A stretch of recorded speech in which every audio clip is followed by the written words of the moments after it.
And we're on the internet. We're live on the internet. Cool. We haven't done this in a while. No, I had some problems with the streaming aspects, Well, but I think I got it all cleaned up now. and you also had problems with the COVID stuff too, because Well, I guess that's going on too. yeah, you get a little curveball thrown your way, and you took care of it fine. Yeah, if everybody's ready, we'll get going, and we'll introduce you, Sen, in the process of the recording session. Yeah. So here we go. Get everything ready. Okay. Welcome to Cardboard Conjecture. I'm your host, Norm.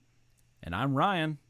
And on this episode, we're going to do some games of late. We're going to do a little bit of news.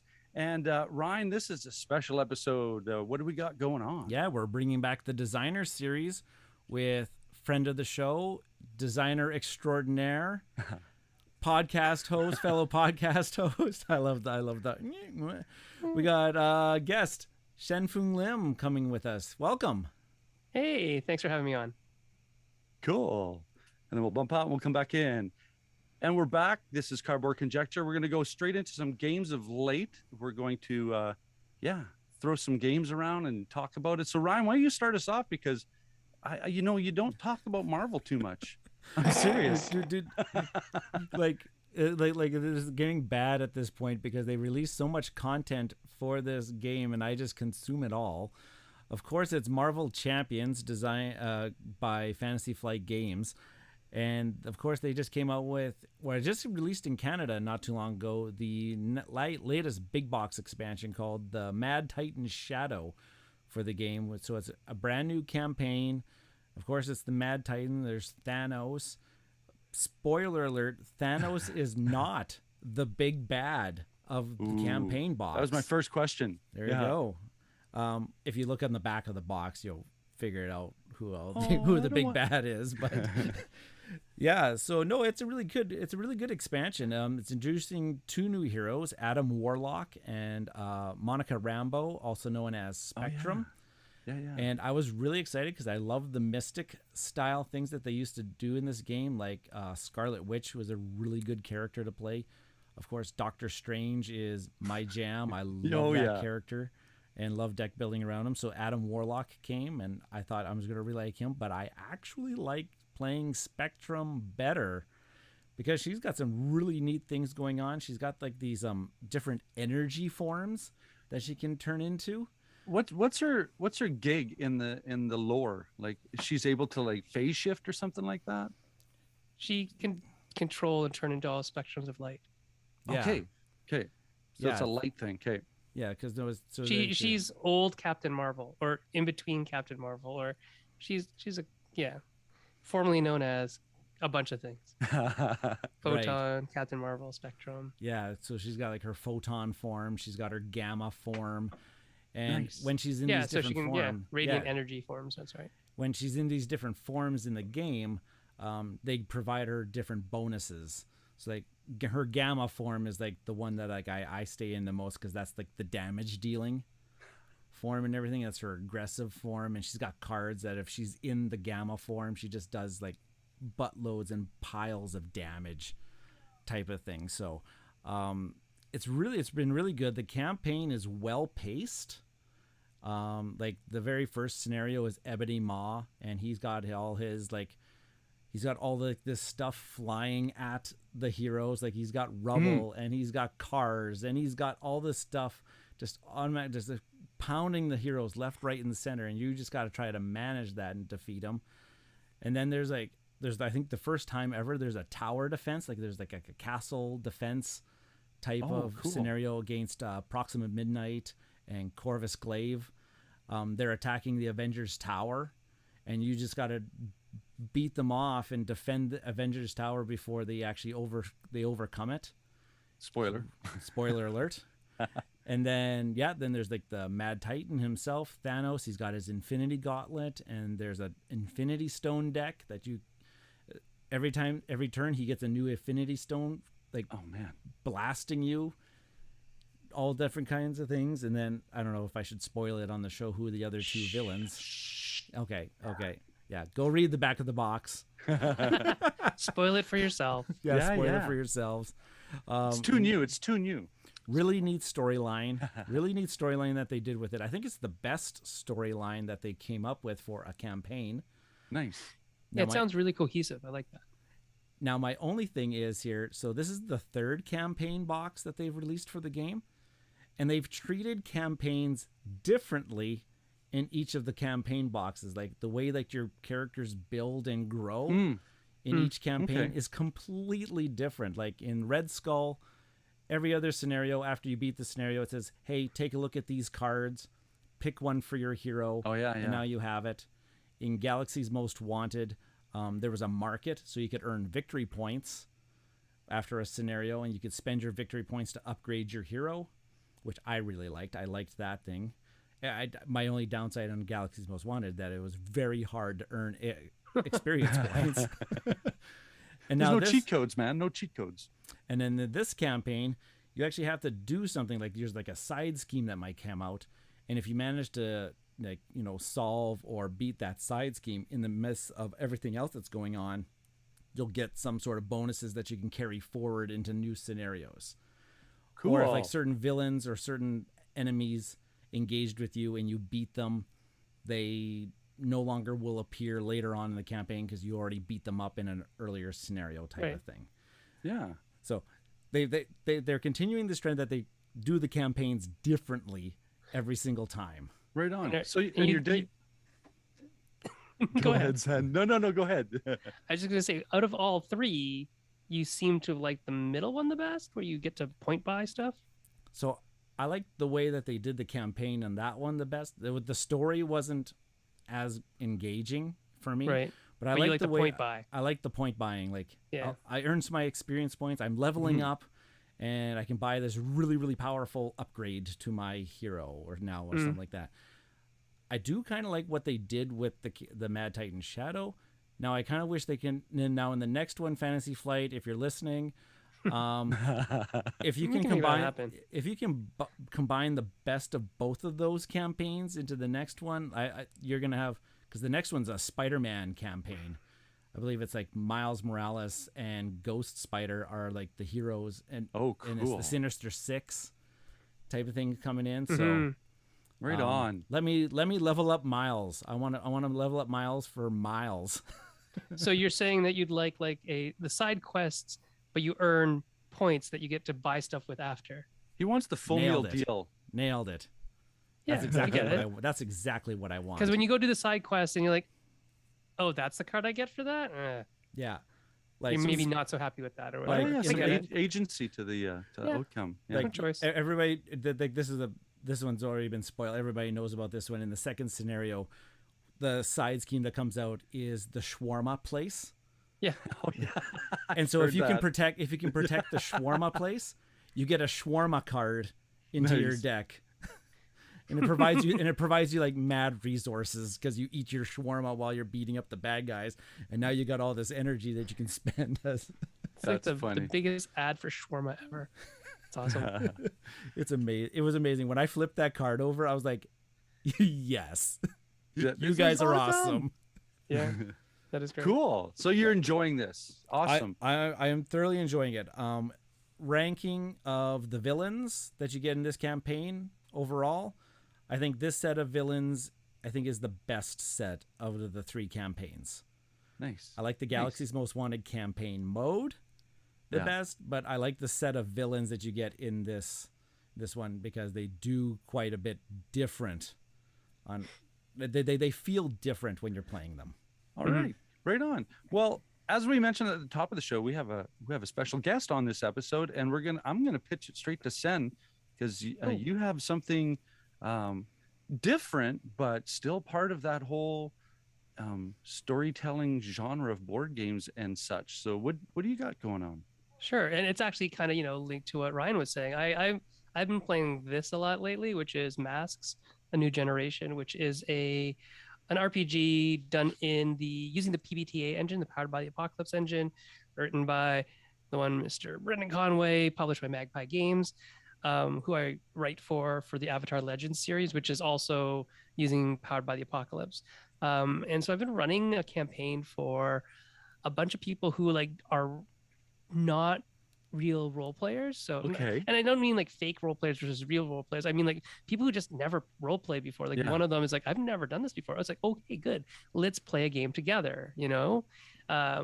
And so it's just a bunch of us who play. I'm the GM in this, but Masks is a game about superpowered teenagers. So if you can think of touchstones like Cloak and Dagger, New Mutants, Teen Titans, that kind of stuff, Young Justice. So very angsty, very relational, but also powerful, but maybe don't have full control of their powers.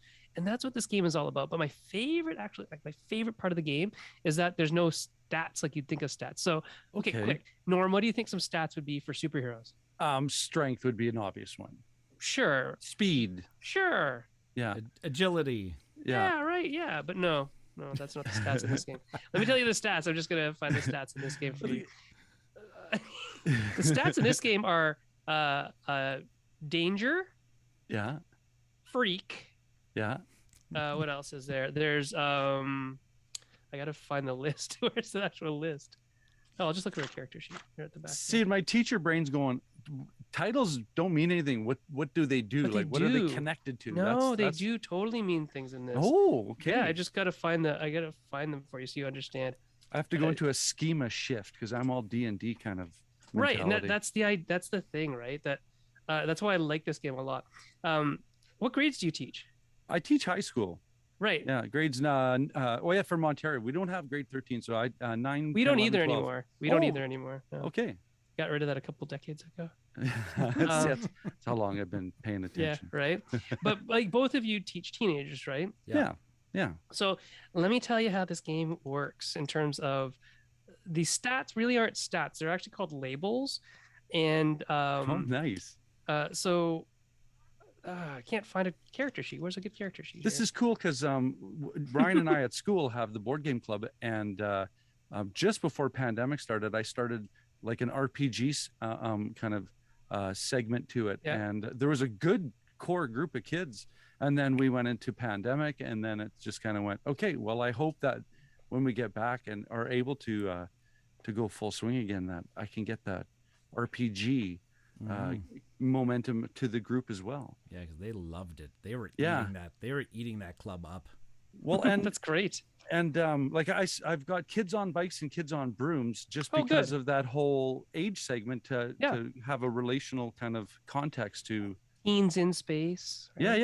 Yeah. I've written for most of those. That's good. Oh, cool. So here it's danger, freak, mundane, savior, and superior. Those are your stats. You're going, Sen, what do you mean those are stats? That's not strength or dexterity or wisdom or constitution or even comeliness. That's none of those things. Remember comeliness? From, yeah. That's AD&D second edition. I remember that. Horrible stat. So silly. So if you think about the teenagers that you teach or teenagers that you might even have as family members, you know that teenagers often like influence how they think about themselves by listening to other people. Oh yeah. Right? That's what this game is about. In this game, like when you change your character, you just shift your labels. I feel more dangerous today, or I feel more superior. And you can go up and down. Like I feel less superior. I feel more like a savior today than I feel. I don't feel mundane at all. I feel like a freak. Okay, right? It's I'm really cool because if you think about it, even just from a psychological perspective, the idea of, if a villain like laughed in your face, all of a sudden you might feel, not so secure anymore. Right. And it doesn't matter how strong you are or how fast you are, you still feel insecure. So you're not going to perform as well. Right. So it's all about the labels that we take for ourselves and that other people put on us. Yeah. And that sometimes we might, by our own actions, change how we think about ourselves. It's interesting. Right? Yeah. So it's really, really cool because it's teenagers in a nutshell. And I love this is making my brain fire off because in parent-teacher interviews, a lot of the times I'll tell some parents that, not to worry because they're just trying on different masks right now. Yeah. Right. Right. And then it's like, oh my God, that's the title. Right. So It's a cool kind of a facade wrapped around that psychological idea of Yeah, personality. it's really, really quick to make a very fleshed out character because they're playbooks, right? So Yeah. PBTA, Powered by Apocalypse, runs off of playbooks where you pick an archetype and then you kind of choose some things here and there. But most of people of that archetype are like that. And then there's only one archetype of each archetype per play group. So you can't have 7 fighters and 1 wizard. Yeah. You have to have, one of each thing, which makes for a more well-rounded story. And the thing about the moves that you can do, so you can do moves that are very like power oriented, but none of the moves are like you have a fire blast. It's more like you're engaging a foe. Mm-hmm. Okay, how do I engage my foe? Well, how do you think you engage your foe? What kind Okay. of character are you? So if you were, let's say we're talking Spider-Man, Yeah. Spider-Man would say something in the narrative like, I cartwheel over his head, spinning backwards, wink at him as I'm shooting webs in his eyes to blind him, right? You say, okay, roll to directly engage a threat because it sounds like you tried to directly engage the threat. And then he might say, no, no, no, no, no. I'm actually trying to, provoke him into attack me. Oh, okay, roll to provoke. Okay. Right. So the narrative drives the move. The Nice. move isn't necessarily, a specific power like flight or Yeah. anything like that. Yeah. You might have that, Mm-hmm. Yeah. but it's really in how you describe the narrative. So there's a lot of narrative control, which is really good for people who don't like to talk. In some ways, it's good to get them out of the Mhm. shell, right? And it's also really good for people who maybe have that flair about wanting to describe a situation, and then you as a GM are listening and say, oh, it sounds like you're trying to And you're defend prompting. somebody, or it sounds like you're trying to do this other thing. Yeah. Yeah. And then they can can describe it a little more. Yeah. And then PBTA, if you don't know the dicing system, for you math nerds out there, which is like all of us in this room, I think, you roll 2d6. That's it. It's just 2d6. There's not like any funky shaped dice. It's 2d6. And those of you who are math nerds, which is like all of us in this room, will understand when I say 0 to 6 is a failure, 7 to 10 is a marginal success, and 11 and 12 is a superior success. Makes sense, right? Ooh. Absolutely. And it's real simple. So a marginal success means most likely it's like what you did what you want, but there's probably a consequence, Yeah. or they hit you back, or it's unstable because you're not as powerful as you thought you were, or you don't have the control you thought you did, or there's a cost to it in some way. And then a superior one is maybe you get 2 choices instead of 1 choice. Maybe you get a choice with no consequence whatsoever. So it's real easy to play. The math is super simple. And you don't gain experience like in D&D. You gain experience by killing things, and killing things gets you more experience to get more stuff to kill more things. Yeah. In PBTA games, typically you don't get experience. You actually get potential. And you only get it when you fail a roll. So the more you fail the roll, the more more you learn. potential. Yeah, you learn some more from that. Yeah. And you're like, oh, okay. And in fact, all the failures always make the stories more interesting. So Well, and it's I was a gonna really cool ask, system. I was gonna ask you too, like, because I DM a lot of stuff Yeah. in the 5e, and there's what I'm noticing or listening to here is that the consequential results are they narratively developed by the GM and the player, or are there in your campaign scenario, or do you have arc lines that you're following? You might have arc lines that you're following, but you're generally for me, this is a no prep game. I do absolutely Yeah. no prep. You might have seen some of my stuff that I do afterwards, where I have this like big like flow chart or mind map of everybody who's interconnected now. But Mhm. that's all my players did that all. I didn't think of any of that. Yeah. They designed all of that, and I just archive it for them, right?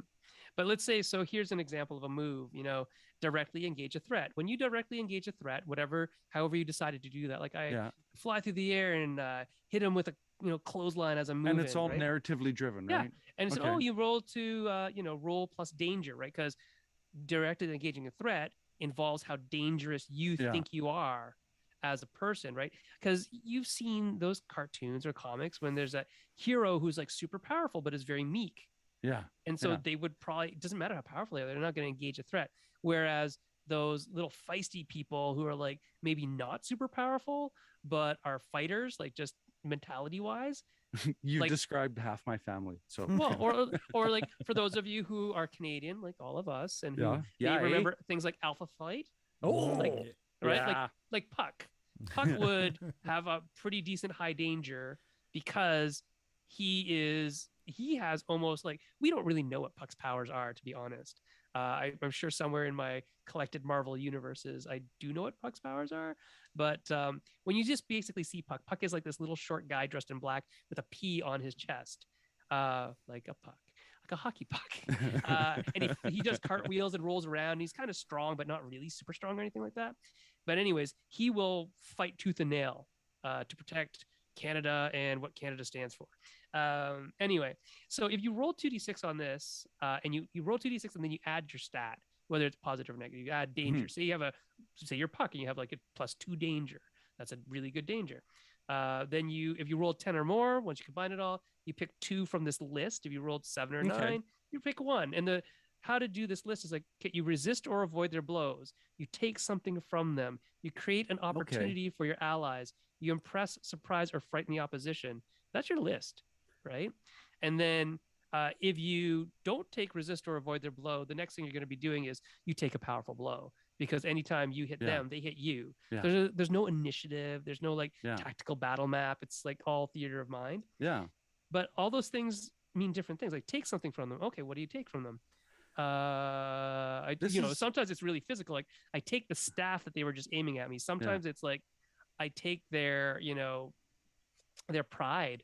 Oh, that's interesting. How do you do that? Well, I'm going to do this. And, isn't that impress, surprise, or frighten? No. I actually, I take their sense of pride by pantsing them in front of their audience.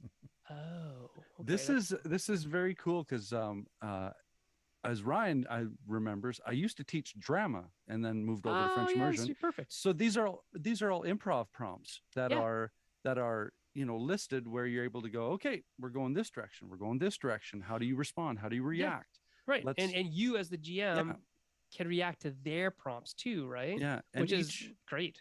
Yeah. And each kind of a strategy objective resolution is the development of the next scene. So Ryan's gonna laugh because, Ryan, guess what page I have up over here? I might have to, it's like, put this in my cart. Yes, please.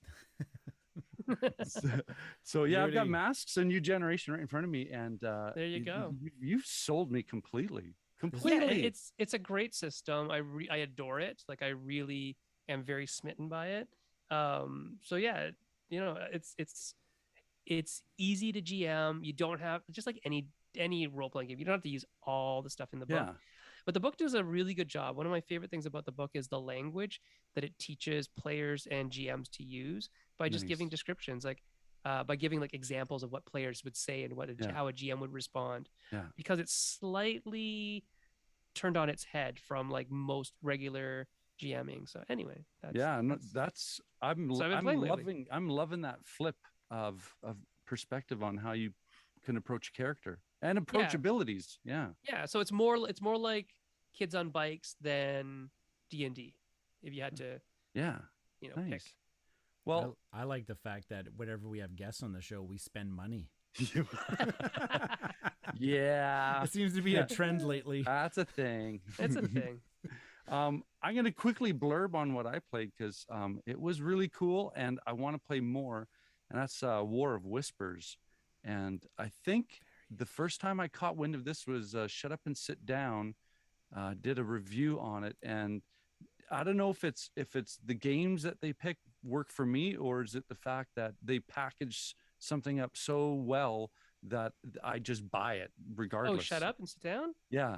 That Jay and I were literally just talking about this before because we found out just like whisper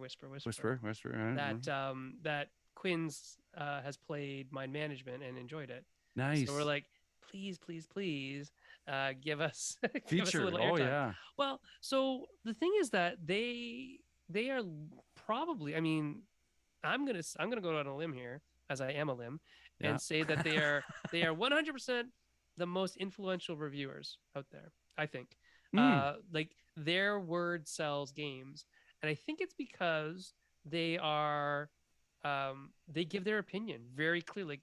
And the most of their piece is entirely opinion, Hmm. and if you agree with it, you're gonna buy it. Whereas a lot of other reviewers, like 90% of their review is a rehash of the rules Overview. that I can Yeah. read for myself Yeah. on Yeah. another site. And So what I like about them is that they're clever with the wording and sure. the pacing of their script, Yeah, right? yeah. They make you feel clever too for liking them, right? Yeah. So And I mean, and of course, just for me too, the appeal of that British accent because nostalgically for me, it's right away. I'm like, okay, this could be Monty Python in a split second for me, and I'll just be like happier than anything, right? So, but yeah, when they put War of Whispers on and they talked about it and they said this is kind of like Risk, but instead of being the countries, you're the manipulators in the background, the advisors that are pulling the strings. oh, see, I And that, love it already. yeah, I and haven't even heard of this. oh, But I'm like, cool, I'm all over this. See, yeah, now you guys got me spending money. yay. What's up with that? So how it is you got this world in front of you, and the board's round. I love that right away. Mm. And you have this world in front of you with kind of five areas of nations, and there's like the bear faction, the mammoth, the horse riders. Oh, fun. Yeah, there's five factions that have unique variances to them, right? And around the board, each faction has council seats that you as players put your advisors and go to manipulate different courts to move because how it all So works and this we're is all Varric the spider. yeah. How it all works is in front of you, you have five positions, and on the far left is a city times 4, and then the next one is a city times 2, and then the middle one is city times 0, and then I think the last one that there's that kind of range Yeah. of point selection. So you have these little discs that have the symbol of the countries that are on the board. You randomly put them out, and then you put them face down on your player tableau, and you have a look to see, okay, who's my country that's going to score me 4 points per city. And so that's where you're pushing and pulling this whole board, and not only that, when I played it was a 3-player, and immediately noticed that you can will all you want the movement on this board, but you need to pay attention to what everybody else is wanting to push, because my 4-pointer could be both of my other opponents -1s. Right. So I could be just in this futile endeavor of trying to keep them strong. And after so there's, I think 4 rounds. Yeah, 4 rounds. And after every round, just before you start the next round, you have the option of going, I can switch my bet. Oh. But if I switch my bet, I have to reveal it.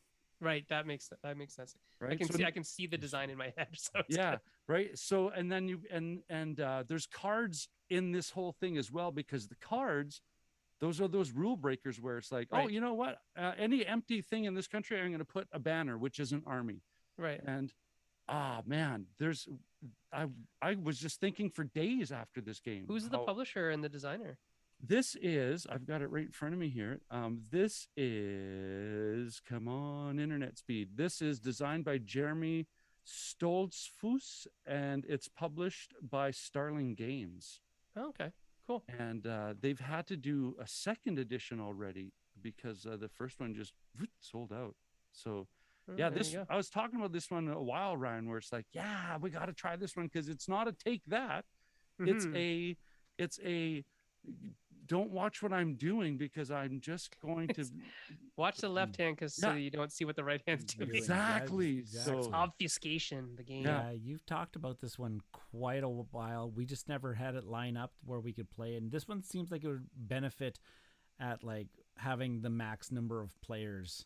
Oh yeah, what is the player count? 4? Yeah, up to 4. Up to 4.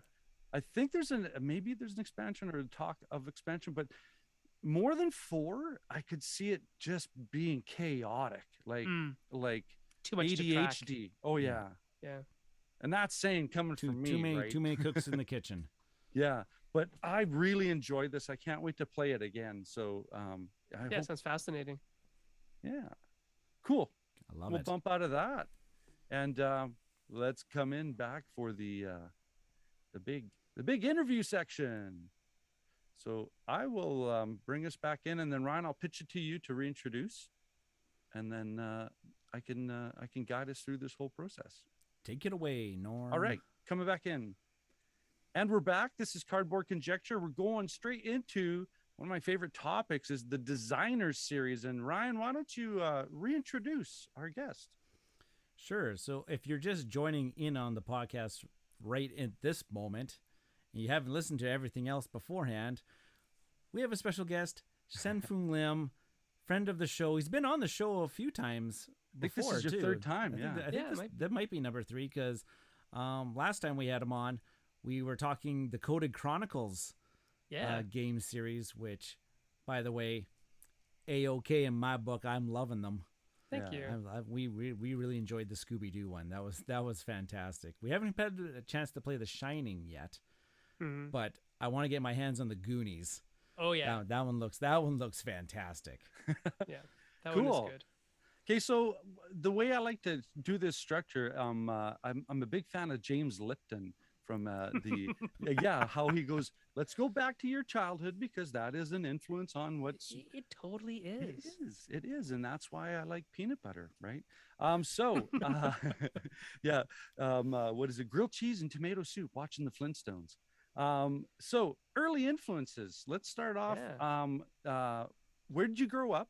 And I mean, you could throw down the decade, the era, Sure. and the geography, because we're Canadians at this table. I grew up in Sault Ste. Marie, Ontario, which is the hub of the Great Lakes. So it's at the meeting point of Superior and Erie and Huron. And I grew up there in the 70s and the 80s. And then I moved to Hamilton, from one steel town to another steel town. And then I ended up in London to work at a clinic here after many, many years of working at clinics elsewhere. And now I teach at the college here in London, Ontario, Canada. So Canadian born and bred. And my influences are from being a northerner, which is like nothing is up there. It is cold and bitter and cold. That's what it is. So basically Saskatchewan with lakes around you. Yeah, think of Saskatchewan with a lake effect. Yeah, because you must get some bitter cold coming off those Great Lakes. Yeah, so I mean, like, it's basically. So I've been all over the country. Portage in Maine is friggin' windy and cold, but you don't have like it coming off the water. When it comes off the water, it's just a different. It's a wet penetrating cold. And so warm up. I live on the other side of the lakes now, and we get this like dry, fluffy snow, and like, so what is this? Because I'm used to like wet, heavy snow piled like 6 to 10 feet high. Like people where I live now, they don't believe me when I say I used to walk home on snow piles that were 10 feet high, because you'd shovel the snow and the snow from the roads and would go into these big piles in your ditch. Yeah. And then we would walk home on the top of them, because if you walked home on the sidewalk, because you clear the sidewalk, but if you walked home on the sidewalks, cars couldn't see you. And so they might pull out. Yeah. But if you walk on the top, you might fall 10 feet down. That would hurt. They would see the other way. They'd just see this toque. Yeah. Very Canadian of you to see a toque. And like, I mean, I used to ski to school. So, I mean, yeah, it's wet and cold and rainy and yucky. Well, let's get but also super nice. Let's get to some geek foundations of like bedrock of where you are now. And I know that you and Ryan are gonna like start bonding, because I think you guys probably consume the same video games and the same comic books. So let's start there. Like maybe. Yeah. Maybe. Growing up, what kind of video games were you like? Were you? It was sort of like, I own this game. Nobody can dethrone me. I mean, not really. I was I loved like stand up like coin op games. Mm. But I really wasn't allowed to play many of them because they cost money. So I like really liked hanging out at the Safeway when my dad was shopping. I would just watch the older kids play like Omega Race and stuff like that, like vector graphics type stuff. But my dad, because he's an engineer and engineers do stuff like buy the best computer you can for thousands and thousands of dollars when it has 64K of RAM. Um, and so my weapon of choice was the Commodore 64. And so I loved like I still have like distinct memories of probably my favorite game was Archon, which is Oh it's like man. combat chess. Yeah, yeah. I loved Archon. I loved Mule. These are all Electronic Arts games, by the way. Yeah. Raid on Bungling Bay, which was a Broderbund helicopter, kind of like Blue Thunder, Airwolf kind of I'm having game, flashbacks right now. right? Impossible Mission, um, and all of the like. So this was at the very end of it, and this leads back to Coded Chronicles, was all of the um, games that you could like the Sierra Quest games and stuff was a Hmm. little later than that. Yeah, yeah. So um, those were the types of games I like to play. Point and click adventures, Monkey Island, Curse of Monkey Island. And those are Zack all a lot of McCracken. story-driven games too. Oh yeah, tons of those. That's exactly why Yeah. we made Code of Chronicles based on our mutual love of point and click adventure games. See, and So that's why I Jay and I like both going love back. those things. Yeah, yeah, yeah. Yeah. But yeah, even like Zork and Suspended and all of those Infocom games, I can still play them. I still remember exactly what steps to make in those games. I love those games. Cool. Yeah, so that's what I played a lot of. Mostly the lonely kid in the basement games. Well, on the best computer around. Wow, I mean, at the time, I guess. Yeah. Okay, so now in the reading material area, I was, I mean, I was kind of mainstream. I was a Marvel kid when I went and got my stuff. But Ryan, I think you're like on the master level of your I wouldn't call it master level, but I am compared to me. I am a fanboy. Yeah. What kind of reading material do you consume, or did you consume, or have you grown up with? Oh, I mean, so it's funny. So, like, I was finished reading Lord of the Rings when I was like 6 years old, I think, Yeah. was when I finished reading Lord of Wow. the Rings. Nice. Yeah, my mom is from England, and so she would always listen to the BBC, and the BBC always was talking about, Tolkien this and Tolkien that at this specific time in the 70s. Yeah. And so she said, "Oh, you should read that." And it's like, okay. And I did. And I finished it. And then I was like, okay, now what? And so my parents decided to drop me off in the basement of the local university to play Dungeons and Dragons. And that's where I actually started gaming, was when I was Yay. 6 years old playing Holy moly. Dungeons and Dragons. Actually, it was Chainmail at the time, right? So playing Chainmail and then Dungeons and Dragons as a 6-year-old with like college students and university students and their professors. Wow. That's how I grew up. Because my parents didn't know what to do with me. They were like, "You're precocious. Go do something that will keep you out of trouble." Go challenge your intellect. Yeah, something like that. And it's funny. My dad today was telling a banker, "Do you know how long my son was at university? He was at university for like 9 years because he was. I don't know what he's going on about today, but he was just, they think I did, and it's true. They were always really mad at me, not mad, just like disappointed that I didn't focus and that I was a dabbler. My mom called me a dabbler.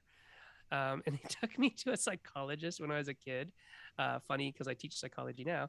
But they took me to a psychologist as a kid, and they were even more mad when the psychologist tested me and said, "Yeah, he can do whatever he wants. He's, super smart. So whatever he wants to do, let him do." Yeah. And they're like, "But he just dabbles.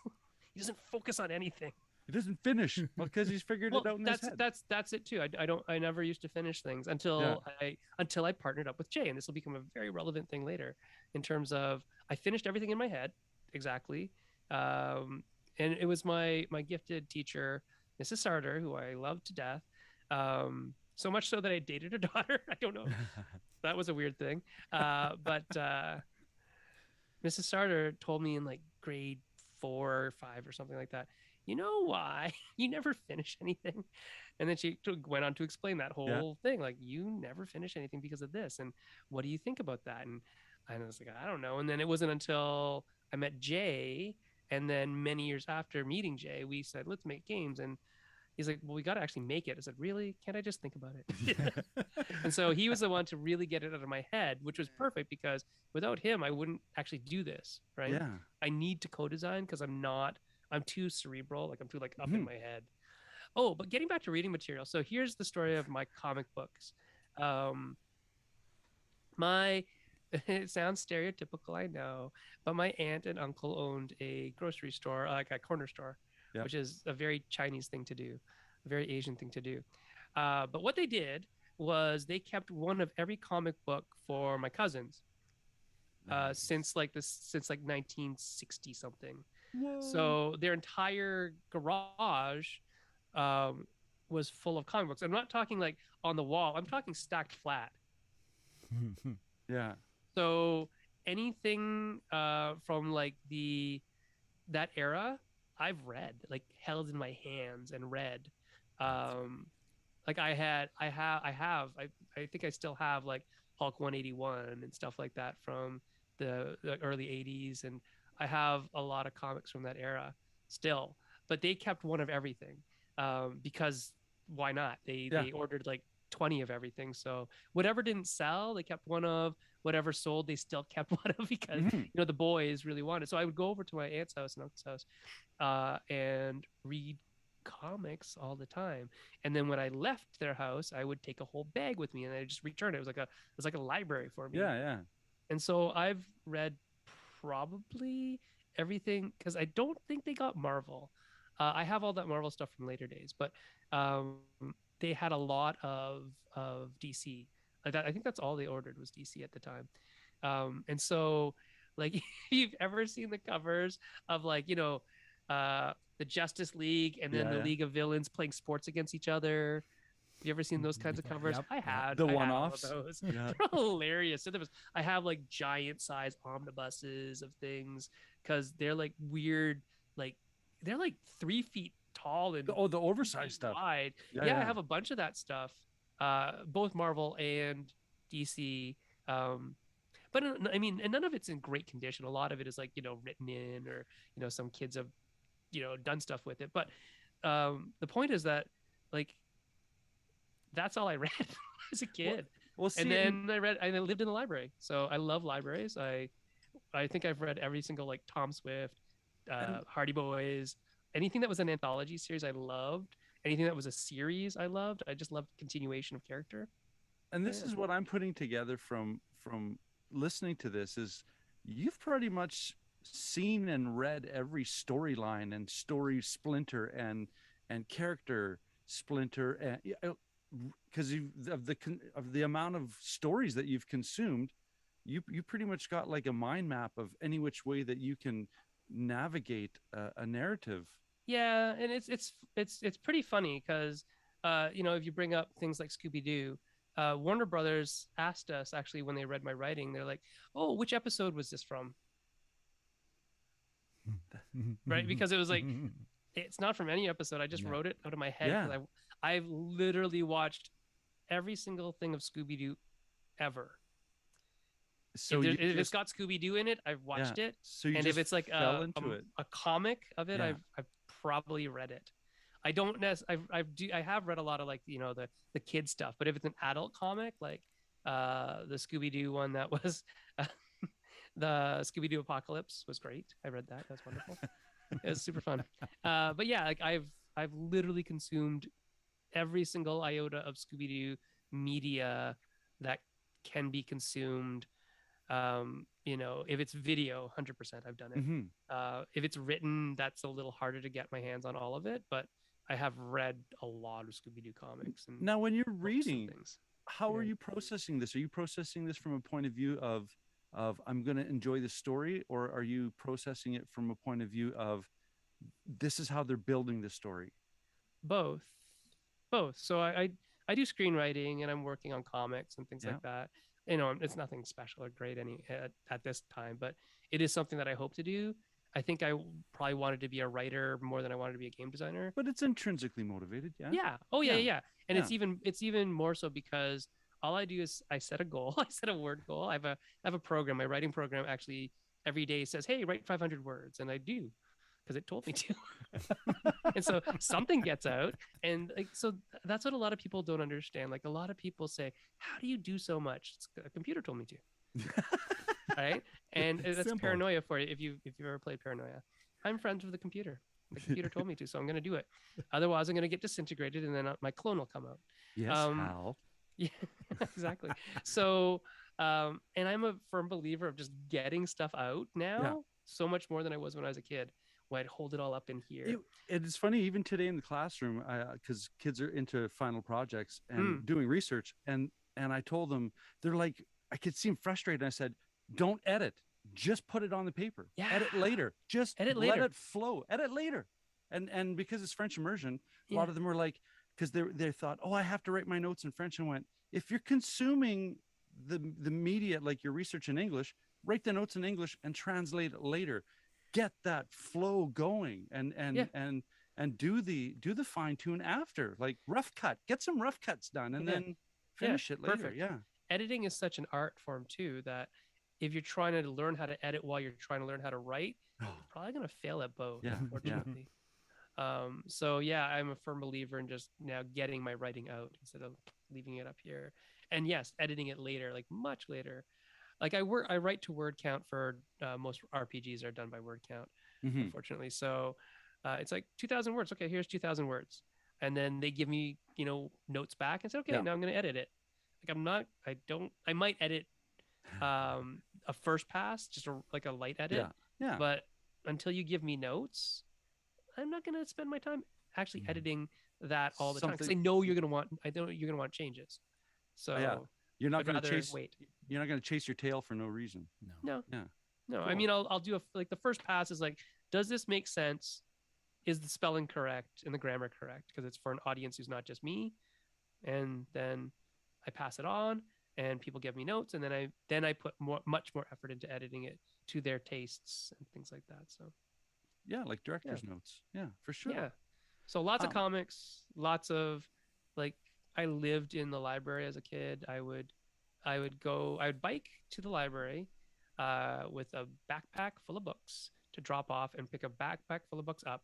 And then chances are I would be there, if not 2 days, 3 days from after that. Because you're only allowed to take 10 books out as a kid. You had a limit. So I had 10 books. I would read them in like 2 or 3 days. And I'd go back every 2 or 3 days. Yeah, that was my summer. My summer was just reading. And I have, I wouldn't say I have a photographic memory, but I have a really good memory. Although I'm getting old now. I'm turning 49 tomorrow. So it's not as good as it used to be, but I remember things that I've read. You got the mind palace thing going really on quite well. And if I drew it, I remember it even better. And if I wrote it and drew it, I remember it even better than that. So yeah, there's a lot of the of that kind of stuff. So I can see I can see right now. I can see Thunderbird dying in X-Men right now in my head, right? So I can see all these things just the way they were drawn. Yeah. So it's interesting to think about all a lot the of stuff cognitive triggers kind of thing. Yeah, but all of that helps me with my writing because I try not to be super tropey and I try not to just like pull directly from the source, but there is something to be said about touchstones and cultural touchstones that people like and want and that resonate with them and mean something to them. And then you're able to filter it and interpret it into your own perspective. And it also makes you a little bit of a hard ass when like the Marvel movies first came out, or the X-Men, even worse, the X-Men movies came out. And you're like, this is not the X-Men. This was not it. Or even worse, this is not the Fantastic Four. Those were horrible movies. Strike two. Yeah. But I think reading is one of my favorite things.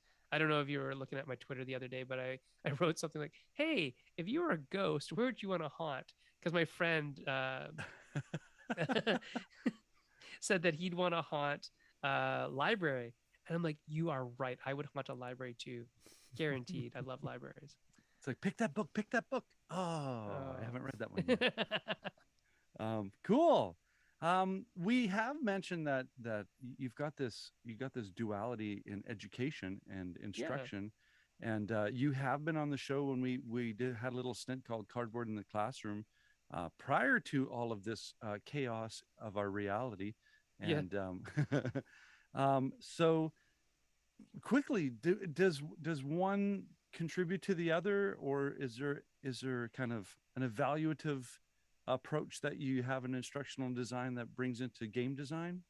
I think both really do play off each other really well because in the end, uh, I design for experience, right? That's Mhm. what I'm doing, both when I'm teaching and when I'm making a game, because ostensibly a game can teach and you can teach through a game. Yeah. So why not?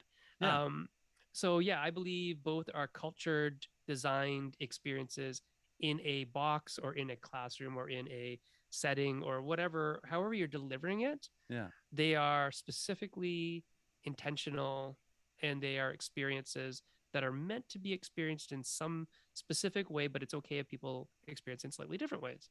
Cool. But yeah, like I have intention when I write tests. I have intention when I make exams and slides and even my course layout in my course shell for my online classes. Every day is the same, but not the same content, but I mean, it's laid out exactly the Format. same. So Yeah. my students know at the top are the slide deck. The second one Yeah. are the videos I expect you to watch the day before the Yeah. class. The stuff Routine. under that Yeah. is your quizzes or assignments that are due tonight at midnight. And then the stuff after that is stuff that's due next week at midnight, the week after, right? So because I teach each class once a week. Mhm. And so by intentionally designing things in a way that the layout matters, in a way that the wording matters and the content matters, the experience that those students are gonna have is very different than if I just said, here are all the videos and here are all the Yeah. tests and I do that as well though. I have like a page, like if you're looking for just assignments, here's all the assignments. Yeah. But they're cross-linked so they go into the right slots Yeah. in the learning management system, right? Um, and then game design is I do a lot of not necessarily teaching in my game design, but I use aspects of teaching in game design, for things like just even standard educational theory stuff like Vygotsky, Yeah. zone of proximal development stuff or whatever, where it's like, okay, so if you think about it from a role playing perspective, a lot of times like the GM is really the teacher and the students are the players, and that zone of proximal development is what you can do together, Yeah. right? Like without the GM you can't really go very far. Yeah. So you need that GM to kind of pull you across the gap of what you can do. But anyway, so I use a lot of developmental theory, design theory together when I'm making games to make sure that they're age appropriate, developmentally appropriate, that kind of stuff. And then teaching strategies in game design for things like, even just again Vygotsky, stuff like scaffolding things in so that you can later take them away. So Yeah. as you get experience, we're going to take that scaffolding away, so you no longer have to think about it, do it. You're just automatically kind of doing the thing you're supposed to It do. turns innate. Yeah. Yeah, so we do that in game design by starting off with these scaffolded experiences, take those things away, and now you're doing stuff fully. And I'm sure, Ryan, that like in like the campaigns for Marvel Heroes, Marvel Champions, that there's probably some scaffolding in there, like in the earlier campaigns, like remember to do this, remember to do that in the instructions, and then for the second and third parts of those campaigns, like just go for it, dude. It's Yeah, programmed. you just do it. Yeah. Yeah. And so a lot of that stuff from instructional design is making the rule books better, making that kind of first teachable level that isn't quite a level to play, but it's a level to learn on, right? Yeah. Yeah. That's the stuff that I didn't start doing, but I'm thinking about it more and more now. Like, how do we make the first level like an introductory level where stuff is scaffolded in, where stuff Yeah. is done in a way that makes a lot of sense for players, so that when we expect it to play the full game, they've already got some background knowledge and can play fluently instead of kind of like always checking the rules, right? So Yeah. yeah, I think there's a lot to be said about it. I'd have to actually sit and think about actual aspects of that. But I definitely would like to. I actually like to do that at some point when I have some downtime to think about. Okay, so what instructional design, um, you know, touchstones can we apply Yeah. to game design? Because design is design in a lot of Yeah. ways, but then it's just the focus. What is the focus of this design versus this design, and what can I bring from one to the other? My favorite thing to actually do uh, isn't game design. Um, when I'm like reading Yeah. or like listening to podcasts, I get really actually very interested in what other professions could bring to game design, right? So what could instructional design bring to game design? What could teaching bring to game design? What could, whatever else Hmm. profession bring to game design? That's what I'm interested in, because I've listened to most of the big names in game design for so long that I could repeat exactly what they Yeah. said, or I've said it so much that I think I said it, but they probably said it. But the stuff that I hear from other perspectives and other professions, and just even new people coming into game design, is so refreshing and so interesting that it's like, oh, I wish I would have known this 15 years ago. It's Or you said something that I've been trying to say, but you said it so much differently Mm. and so much better because of your fresher perspective. yeah. So that's what I like. So I yeah, it's a like great question.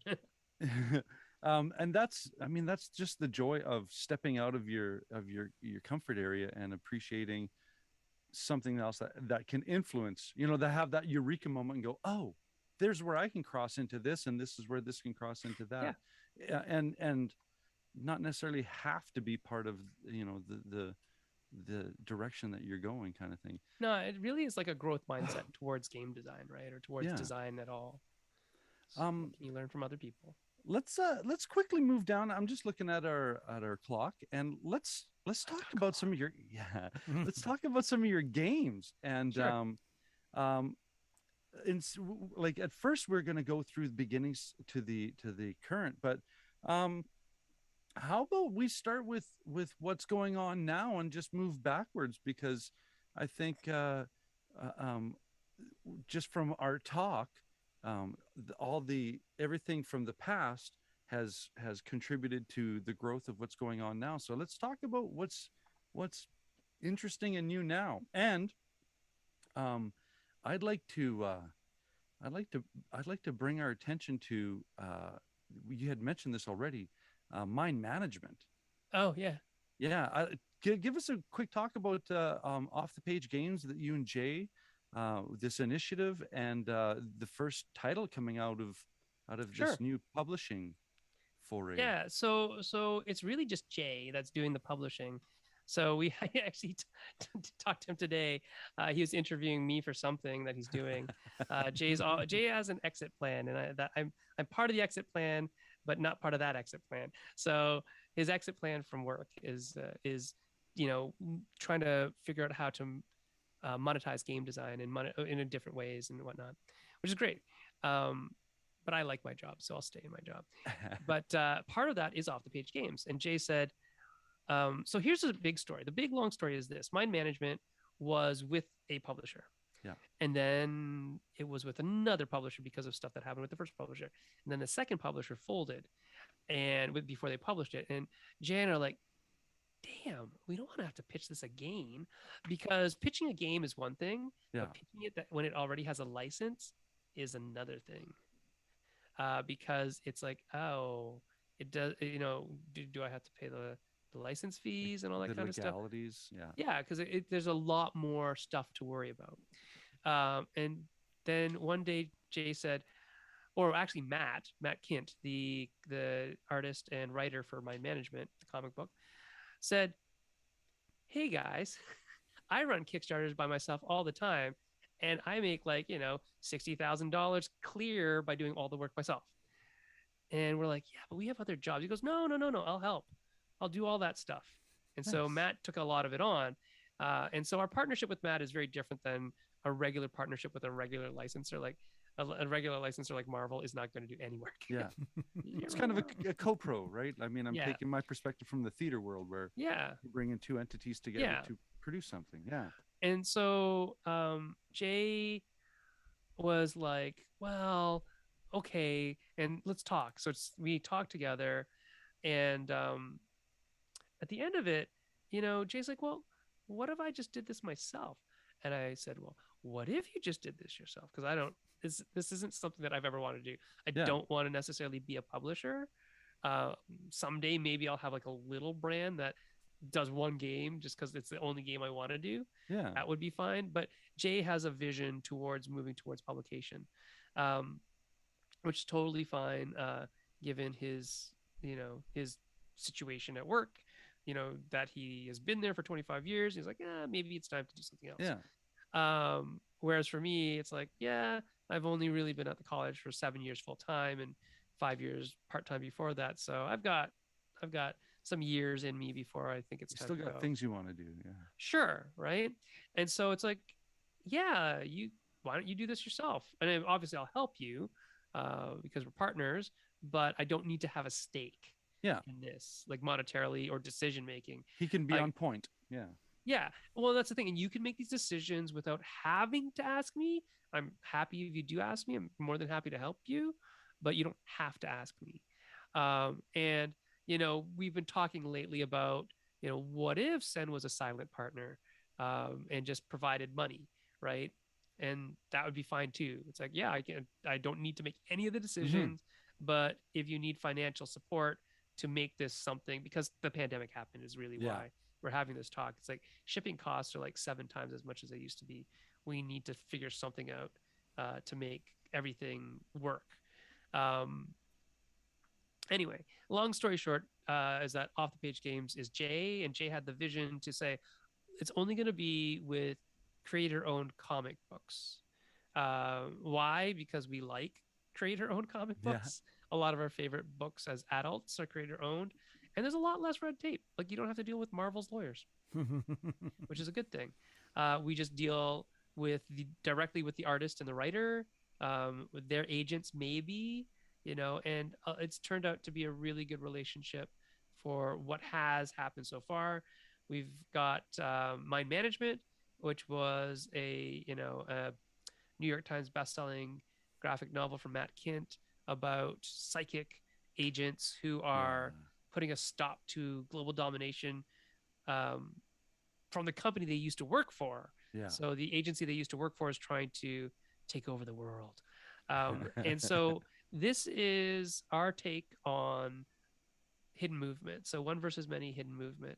And we like hidden movement games. Like we love that kind of stuff. I love deduction and logic games. And we thought this. So I don't know if you've noticed, but Jay and I have kind of one of almost every type of game. Well, I mean, not every type of game. Like, I don't think we have like a miniatures war game yet. But you explore as designers, which is awesome. Yeah. Which was actually our intention from the get-go. We actually have a saying called MVP, which is the V is for variety, the P is for persistence, the M is for motivation. But Jay will talk about this more if you ever want to talk to him about this. The idea is that the V is versatility, really, is that we wanted to show publishers that we could make any kind of game and make a good version of any kind of game. And I think we've actually succeeded in that. Like we've made a really good Euro game in Belfort. We made a really good tile-laying exploration game in Akrotiri. We made a really good party game in But Wait, There's More. We've made a really good escape room in a box game with Scooby-Doo. So, are they all perfect? No. Are they in the top 10 on BGG? No, but it shows a diversity. 999 million other games that aren't either. So it shows a diversity in craftsmanship too. And that's it. So like, I mean, and this is absolutely no knock on Vital or like Matt. Yeah. Leacock. They're both, people I They like know, their and Matt's a good groove. friend of mine. Yeah. But yeah, they are in a groove and they do what they do. Yeah. And a Feldian game when you see one, Yeah. and if you're gonna like it or not, because it's gonna be very similar but kind of different, right? Yeah. Same with Matt's games. Same with lots of designers kind of have a niche and they kind of stick to it. There's not a lot of designers out there who do wide and varied stuff. Like I'd say, we do that, and Vlaja does it. Where party game like Codenames and Mage Knight, Yeah. Yeah. right? So there are definitely people who do what we do, and some that might even do it better, like Laja.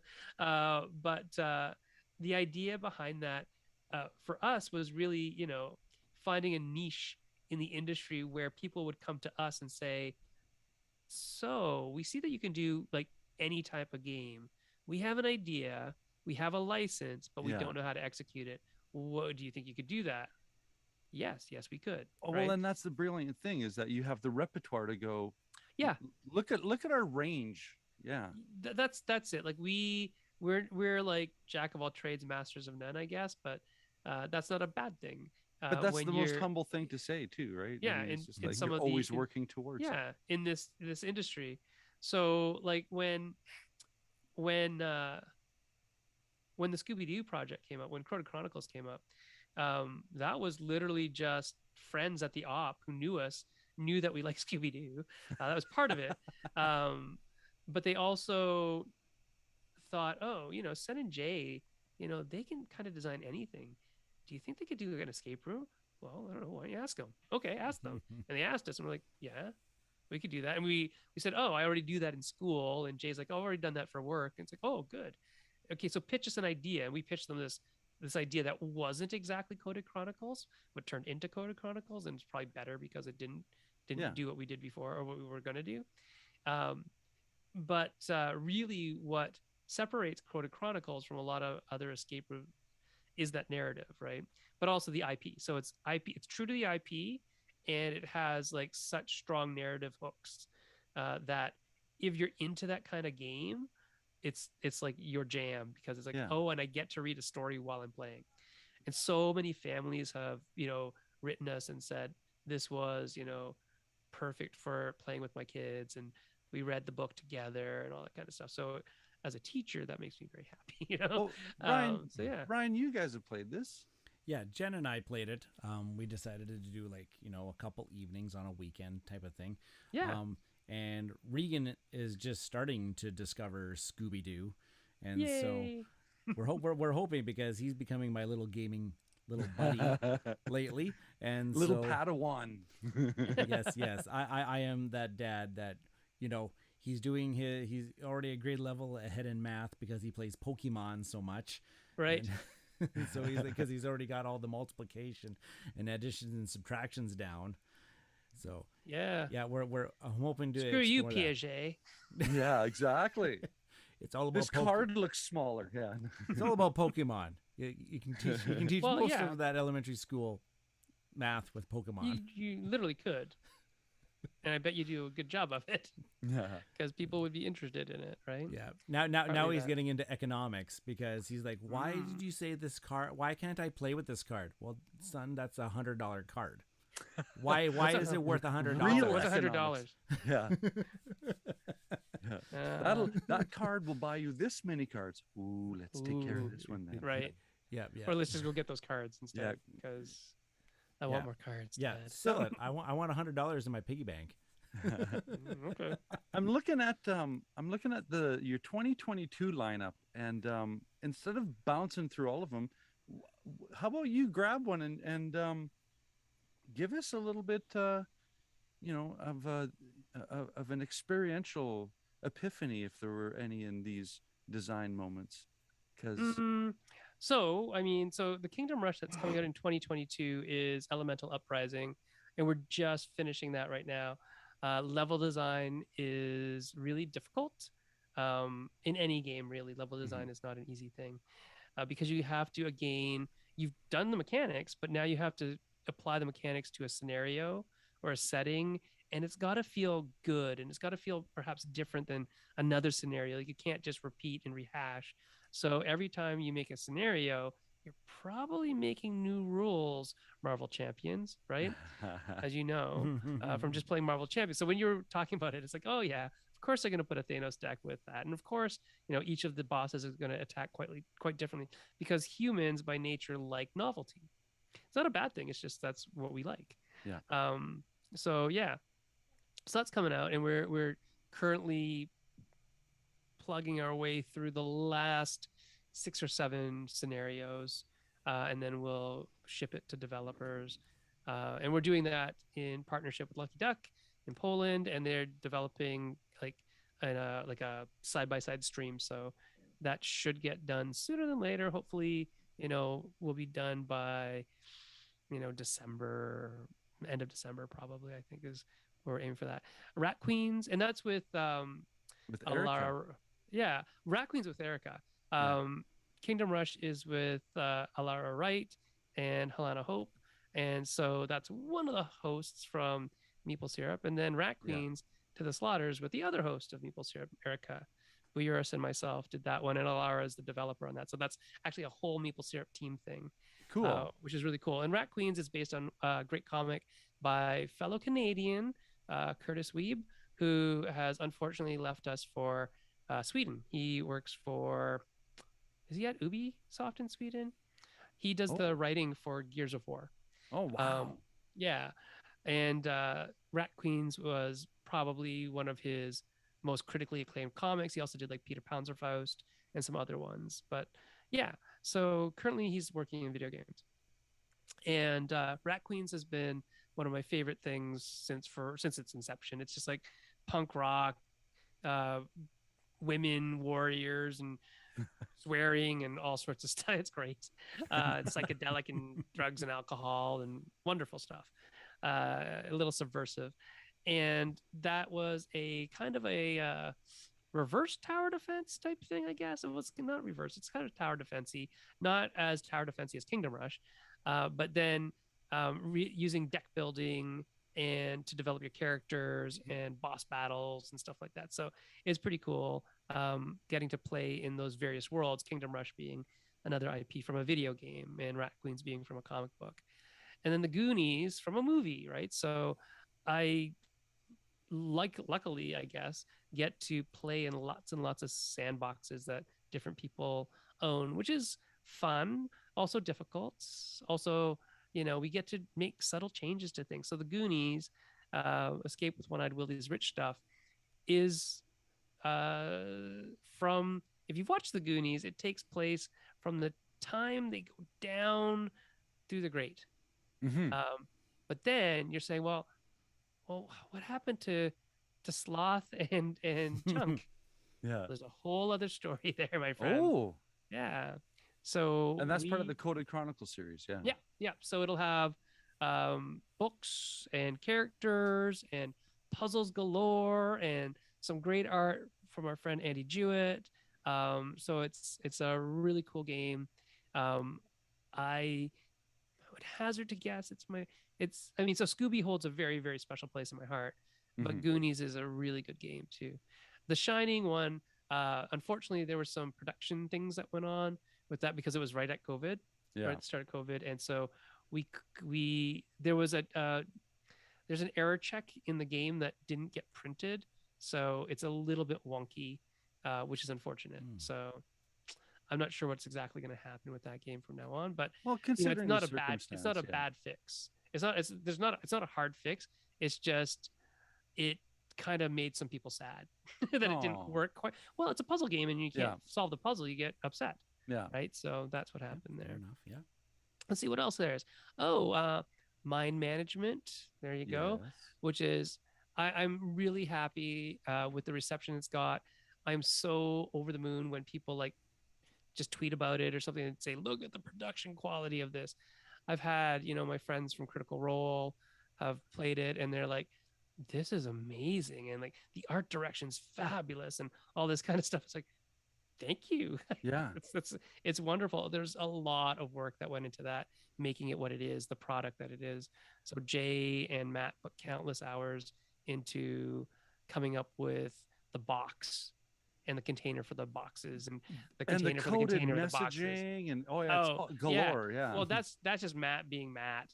Matt's like that. And then Yeah. but we put stuff in there. Matt put stuff that we don't even know is in there. Like Jay and I don't even know it's in there. We see it and it's like, oh my gosh. But then there's some other stuff that we put in there. There's an actual website that you can go to and enter the codes, and I was gonna say, yeah, get stuff like downloadable content for the game that works in the game. I've already nerded out and took the little kind of a little code the red gel thing, looking around and went, hey, there's a little, and so I check it out, and I've got a couple the openings. Flux Safe House. The app which is training mode right now. I've played it, and I can't wait till you guys open that up and I mean, run some scenarios through that. We're hoping to get more of the rules in. So currently it will most likely start with the like all the stuff that's in the shift system. The shift system is a hilarious story. The shift system is a story of Evan Derrick, who is the designer behind Detectives, and Matt Leacock, who I don't know if you know him. He designed a little game called Pandemic. He's pretty okay. Popped up on the radar here. So mind management and the shift system is a story of how Jay and Sen broke Matt and Evan's brains one day. Because here's the thing, designers, if you're listening, you will get caught in this trap that Jay and I got caught in of scope creep, of just adding stuff to your game because it's cool. And because you play with the same people, a lot of times, like we play with the same 4 or 8 people in our 2 playtest groups. And we thought, we have 2 playtest groups. We're probably immune to this. Nope. We just kept adding stuff because they had played the game so much that they got not bored, but they're like, remember I said before, humans like novelty? Yeah, more toys. They just wanted new things to play with, which is what the shift system is. And so we said, this is a cool thing to do. Let's add it. This is a cool thing to do. Let's add it. And our players could handle it because they've gone through each iteration of it. But then we played with Matt, arguably, one of the best designers of our time, and Evan, who, if you've ever played Detective, there are only 2 people in the world, maybe 3, who can actually write a detective scenario. That's how complex they are. So it's Evan, Alara, who I work with, Alara Wright, and I think Logan might be able to. Logan Giannini might have worked for them as well. But there's really only 2 or 3 people in the world who are able to come up with a scenario for that game because it's just so complex. And we broke their brains, is what I'm saying. We melted their brains, not because it's overly complex in each individual little piece, but because when you throw everything at them at once, they're like, all these what is going on here? Yeah, it's like too much stuff, right? And so they're like, I don't know if there's even a good game under here, but there's so much stuff that it's overwhelming. And like Matt was just like exhausted after he played the game. And so we're like, shit, we got to do something about this. What are we going to do? And so we came up with the shift system, which is a gradual introduction of all these things, but based on win-loss. Yeah. We wanted people to play the game a lot. Well, and from an educator point of view, I looked at how this, because basically it's you have the mind management on one side, and then you have the resistance, or I forget what the term you use on the other side. The rogue agents. Yes, the rogues. And if the mind management loses, then they open up a box to get themselves so the scaffolding, I love it. Which is very much like masks, right? If you lose, you get a bonus. Yeah, you bump up until until it balances, and then the game is driven at an even head-to-head until one person goes out of balance, then you bring it back. Yeah. And I love the way that you've introduced that, and the little comics and the narratives. Oh yeah, the comic, those are all brand new original comics that Matt drew just for this game. Nice. Which because each of them explains the actual shift. Yeah. It's fascinating. Matt is a ridiculous human to work with. Yeah. He is so fun to work with. He just makes stuff all the time. He's just constantly creating, and it's wonderful. And so I think other than that, the only thing, My Singing Monsters. This is a good one because that's a local company to me. Big Blue Bubble is a app video game company that made this app called My Singing Monsters. And if you know Mark Maya from Board Game Breakfast, do you know Mark? Yeah. Yeah, he works for them. And the CEO or the COO, one of these C's, one of the chiefs there said, it was a big board gamer, said, we should have a board game. And Mark's like, I know somebody who's local who could do that for you. Right. Because we're like, versatile. Right? And so we got hooked up with them. We made them this board game. And this is the thing I love about this one is that it is made for families, but it's made modularly so that it grows with your players growing in skill. So the very first game is like, so in the app, you go to different islands and visit monsters on the different islands, and so the starting game is like one island, and then as you learn how to do the moves on that one island, you'll add another island, and you'll just play the game with those two islands, and then add a third island, add a fourth island, add a fifth island, until you're playing with all 5 islands, and you're playing the full game. But that doesn't mean that all the games before that are like, not fun. Mhm. They still are, but it just depends on how skilled your players are. So we wanted a game that would grow with the players, that there would be some modularity to it that was meaningful. I often will say modularity is a trap and post Admiral Akbar, because a lot of times modularity doesn't actually mean what people think it means. And the other thing about modularity is a lot of times is like you can't test every possible combination Yeah. permutation, and some of them are not good. Yeah. Right. Some of these combinations are just no good. So, tough luck if that's the one that you put together the first time you set up the game out of the box, like a modular map. Yeah. Like, oh, this is really unbalanced. I'm not playing this again. Or it's just straight broken. Yeah. Yeah. So we made this one to kind of combat that, which is sort of our goal with every game. It's like, let's make a game that takes this thing and turns it on its head, or let's make a game that improves, I don't know, like roll and move or whatever. So that's what we do when we usually pick a new product or a new game project to work on. It's like, what can we do with this one? What is different than what we've done before? So yeah, that's my 2021 and into 2022. There's a couple other ones. Those ones that are at the top of the list. So Adventure Tactics, I just made a scenario. In Goblin Vaults, Alara and I designed and developed a game for Keith from Thunderworks. Mhm. But then Keith took it and redesigned it, so it's really now a Keith design with his friend Tom. And then Alara and I are more developers of it. So yeah, Cool. it's probably gonna shift in terms of who did what. But yeah, other than that, Alara and I are working on a ton of other games as developers. So yeah, Nice. things are going great. Well, that rounds out the episode perfectly because well, there you go. Yeah, The- I'm really excited for My Singing Monsters because we learned about that when Jay mhm. was on the show, and it was Oh, on yeah. it was on Kickstarter at that time, and I backed it live on the show. So I'm waiting for that. I'm waiting. good. I'm going to wait for it because it sounds exactly what we like to do here at this house. For sure. Yeah. Cool. Yeah.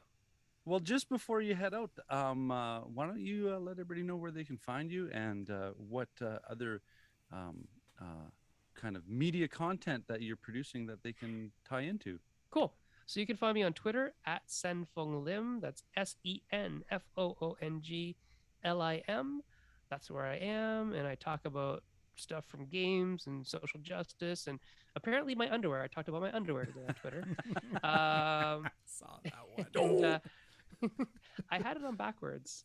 I was wondering. I was sitting like, literally in this chair, talking on this mic, teaching a class, and going, "Why does my underwear feel weird?" And then I was done class, and I reached into the back and said, "Oh, that's why." So I was like, "Something weird here." And there's a tag on the front, and there's no tag on the There's back. formatting issues with my underwear. Yeah, it's just real weird. So there you go. Things that Sen did not know is that underwear are shaped differently depending on which way you wear them. I can probably the canonically list, Design. I can list every single like member of the Legion of Superheroes, but I do not know that underwear is shaped differently back to front and front to back. So you heard it here. You cannot wear them inside out and backwards. Do not try this at home. You can. Yeah. You totally can. The just question is will you be comfy? I'm the kind of person I can't wear two different socks. I know my body just knows. Two different socks. Can't wear them. I can't. I literally cannot wear them. It bothers me so much. Yeah, and so other things that I'm working on right now, if you're into RPGs, Yeah. Jiangshi, Blood in the Banquet Hall is fulfilling very shortly, which is pretty cool. Can't That is wait. a game that Banana Chan and I wrote together I about, kickstarted it. yeah, thank you, about Asian immigrants, Chinese immigrants specifically during the just post gold rush. So 1920s ish, Canada, United States, and what the fallout is of that when hopping vampires attack your restaurant, which, happens. Yeah. Apparently.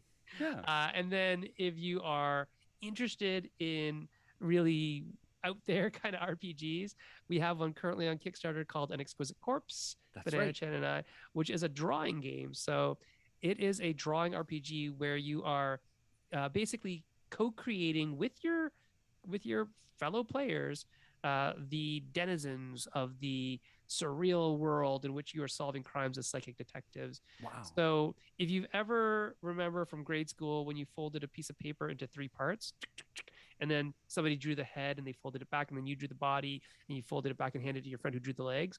Yeah. That's what this game's mechanics are run on. Nice. That and like prompts, story prompts. Yeah. So there's no dice, it's diceless. There's no GM.